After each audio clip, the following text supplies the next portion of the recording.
Yo.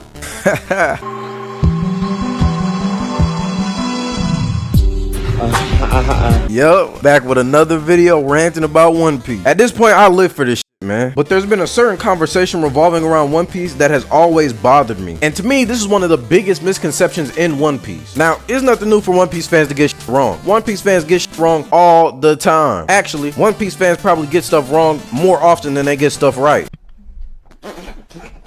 But this one's a little different because it revolves around one of One Piece's core themes, which is love. I mean, you know, this is something that we get shown in One Piece all the time. People will do anything for the people that they love. We see characters in One Piece going to extreme lengths for the people that they love all the time. It's one of the first themes that gets shown to us in the Luffy and Shanks dynamic. Like, one of the first moments that made me really like Shanks, and I assume that made other people really like Shanks, was the like, nobody messes with my friends thing. And we see Shanks doesn't just fight for anything, but if anything's gonna make Shanks fight, it's fighting for the people that he loves and the people that he cares about. And obviously, this ideal is something that Shanks passes down to Luffy. And Luffy's relationship with the theme of love is one of the most important things to understand in this video. Because we all know how important Luffy is to One Piece, and I think that Luffy's version and way of expressing love is the exact thing that the story is trying to get us to understand. And Luffy's understanding of love is further developed in the ASL flashback when he sees Sabo's family and he understands those people aren't really Sabo's family. We're Sabo's family, and that love between us is what connects us. It doesn't matter if we're not connected by blood. And while yes, one of the reasons I love Luffy is because of his holistic understanding of love, he is not the only one. Most recently in the story, we've seen Kuma.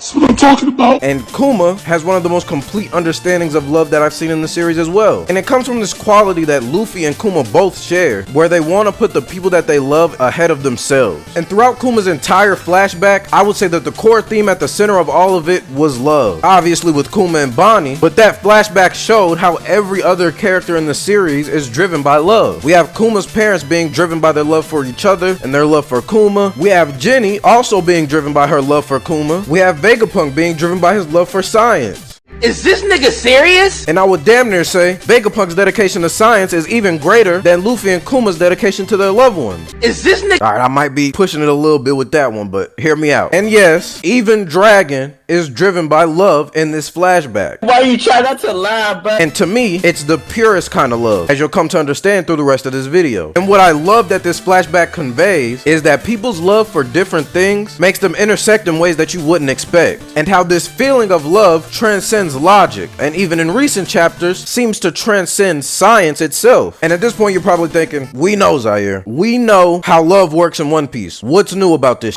But the one thing that I think people neglect to mention about love in One Piece is its ties to another core theme in One Piece, which is freedom. Because in One Piece, love isn't just caring about someone, it also comes with this desire to preserve that person's freedom, even if what that person chooses to do with their freedom is contrary to what you want them to do, or even what you want for yourself. And I think this misunderstanding causes a bunch of misconceptions in the story, but for none more so than Garp and Ace. There's this constant revolving door discussion that we get into in the One Piece fandom of, oh, if you love this person, why aren't you preventing this bad thing from happening to them? But love does not work that way in the world of One Piece. And as it pertains to Garp and Ace, you often see people question, if Garp cared about Ace so much, why didn't he help free him? Why didn't he say fuck the Navy and rescue Ace? And while on the surface level I see why people feel that way, it's because Garp loves Ace that he couldn't stop that from happening. What the f does that mean? We all know, it's well documented in the story, that Garp hated the idea of Luffy and Ace becoming pirates. But it also creates this weird dichotomy that I often see people confused about in the story, where Garp sees Ace or Luffy in the news and he's happy about it. He's laughing like, ah, look at this nigga go.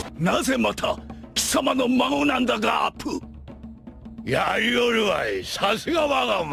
it's like, why would Garp be happy about this if he doesn't want them to be pirates? But it's because Garp knows what it means to truly love someone. When Ace chose to become a pirate, he chose to be an enemy of the Marines. So for Garp, a man of the Marines, to save Ace, it would be disrespectful to the path that Ace has chosen so far in his life. Not to mention it would be a disrespect to the path that Garp has chosen in his life. We even see this brought up in regards to Ace and Luffy, and brought up again recently in like chapter 1060, when Zoro tells Luffy why they shouldn't go after Vivi. Just like Ace had his own adventures, Vivi has her own adventures. They had their own freedom to go and live their own lives, and we're only gonna come in if they absolutely need us. And it's because in the world of One Piece, when you love someone, you accept the path that they take and everything that comes with that path, even if the things that come with that path are gonna be negative for you. One of my favorite examples of this is Luffy and Kobe. Most people would expect when Kobe tells Luffy, I'm gonna become a Navy Admiral and I'm gonna come get you, I'm gonna arrest you, that Luffy would be like, what the f, Kobe, you tripping? Or that Kobe, who wants to be a Marine, would see Luffy talking about, I'm gonna be king of the pirates, and be like, what the f, Luffy, you tripping? But no, both of them want to see each other accomplish their goals, or at least die trying. And it's because, as much of a hindrance that they'll probably become to each other, both of them wants to see the other live their life to the fullest, however that may look. And I love the way these dynamics contrast with other dynamics in the story, and the way that other people react to the way that their loved ones want to go about things, like Kaido and Yamato. Kaido doesn't accept Yamato's path in life. When Yamato tells Kaido the path they want to take in life, Kaido locks their ass up. Like, okay, that's what you want to do? Well, I'm gonna lock you up and beat your ass till you change your mind. That's the opposite of love. Or another one of my favorite examples of this was with Katakuri and Branch. Who? What's her name?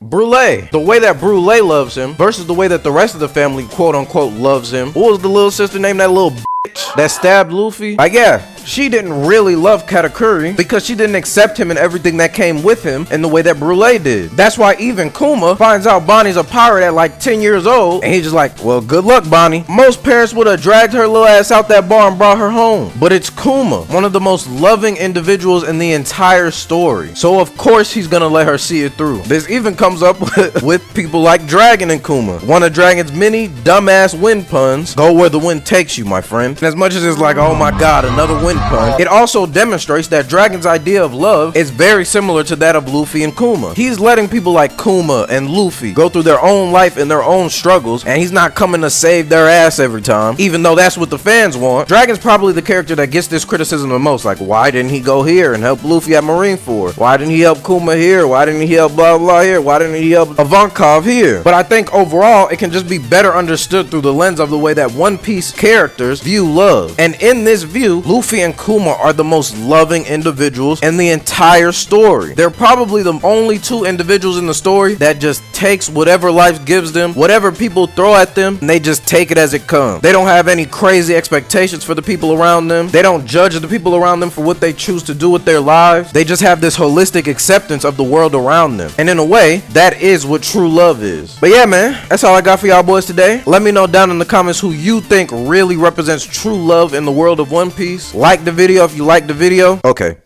look me in my eyes and tell me that you watched all of this fucking video and you didn't like it. Stop fucking lying. Like the video, subscribe to the channel. And yeah, man, I'm gone. Damn.